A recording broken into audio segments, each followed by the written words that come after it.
Hello, I'm Justin Schneider, Director of State Government Relations for Indiana Farm Bureau. I'll be joined on this video today by Shelby Swain, our Associate Policy Advisor.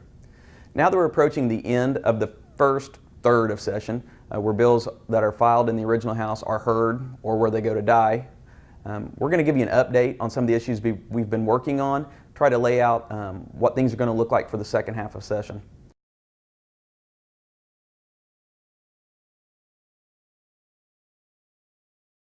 The first bill I want to talk about today is House Bill 1065. It's authored by Representative David Ober. He's the chair of the House Utilities Committee. The bill is in his committee. It's a broadband bill.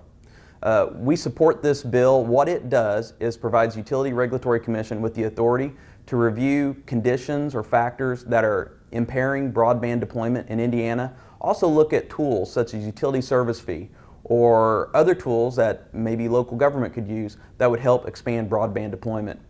There is a lot of support for this bill. However, there's been some concern from telecoms who have pushed back, concerned that the Utility Regulatory Commission is being involved in this process because they don't want to move to a situation where broadband deployment is regulated.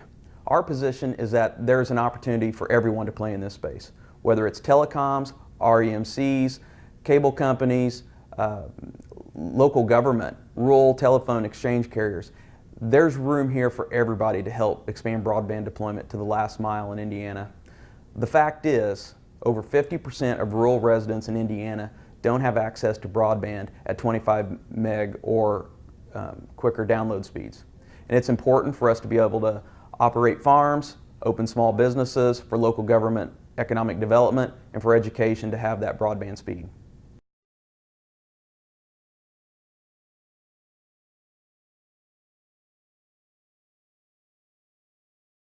An issue that we were concerned about going into session, but fortunately we aren't going to have to deal with this session, is the issue of livestock. There were two bills that were filed, one in the House, one in the Senate, that would have required the IDEM to regulate odor from livestock farms and would have also put 1 mile setbacks in place for livestock facilities from residences, other structures. Those bills are not going to get a hearing. This is not an issue that's going to go away though.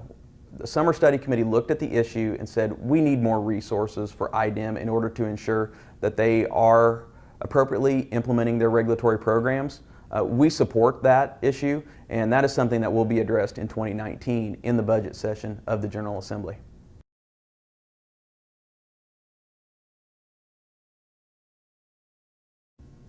Hi, I'm Shelby Swain, Associate Policy Advisor. I'm going to talk to you about our priority issue of annexation. We're really excited. We've got a bill moving in the Senate, Senate Bill 261, authored by Senator Bray, that is on the floor and hopefully will be passed out of the Senate floor next week.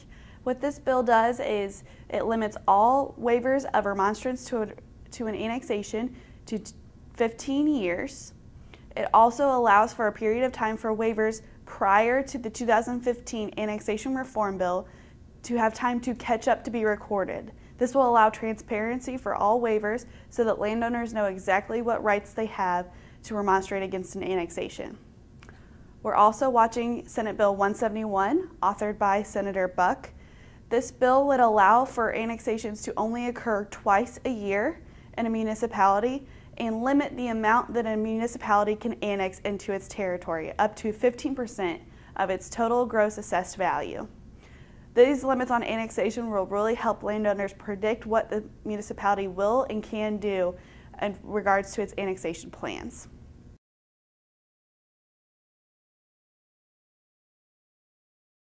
We're really excited about the movements we've had for access to food. And our Senate Bill 232, authored by Senator Ruckelshaus, is passed out of the Senate. This bill creates the Access to Nutritious Food program and also puts the program under the Lieutenant Governor's umbrella.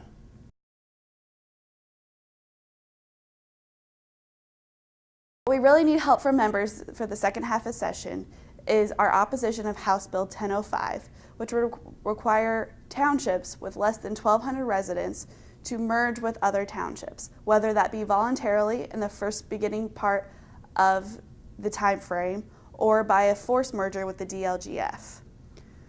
Indiana Farm Bureau has policies strictly against the merging of townships for a couple different reasons. In the bill this that was in committee this week allowed for amendments that would increase the property tax levy that townships would have for either fire services or other township assistant needs.